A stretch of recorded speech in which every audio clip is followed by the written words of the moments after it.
हाय viewers, English practice में आपका फिर से इस्तकबाल किया जाता है, स्वागत है। आज हम देखेंगे he is non action sentence के साथ में ही इज़ का इस्तेमाल किस तरीके से किया जाता है। He is, using he is.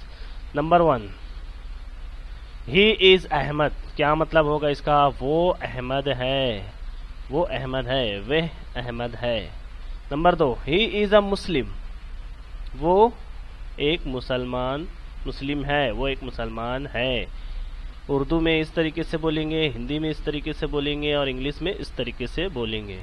Non action है जिसमें काम नहीं होता है लेकिन उसका मीनिंग होता है। एम इज़ आर का इस्तेमाल करना हम सीख रहे हैं। Number 3, he is an Indian. अब यहाँ पे एन क्यों आ रहा है? क्योंकि ये आई से शुरू हो रहा है और आई क्या होता है? हमारा वावेल होता है, इसीलिए ही इज़ एन इंडियन बोला जाएगा। वो एक भारतीय है।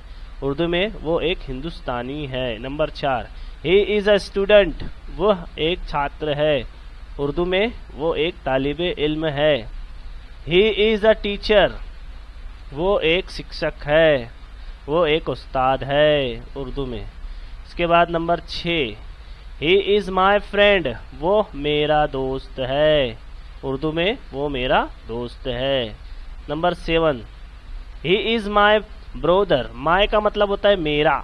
माई ब्रोदर मेरा भाई। वो मेरा भाई है, वो मेरा भाई है। Number 8, he is my boss. वो मेरा बॉस है, वो मेरा बॉस है, यानी कि वो मेरा मालिक है, मतलब जिसके अंडर में मैं काम करता हूँ। ठीक है।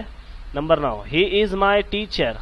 वो मेरे शिक्षक हैं, वो मेरे उस्ताद हैं। He is at home now. वो अभी घर पर है, वो अब घर पर है। एट घर पर, एट होम यानी घर पर। नाउ मतलब अभी या अब।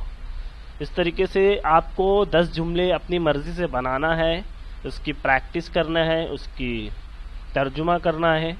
इस तरीके की वीडियो देखने के लिए हमारे चैनल को सब्सक्राइब करें, लाइक करें, कमेंट करें। मिलते हैं अगली वीडियो में।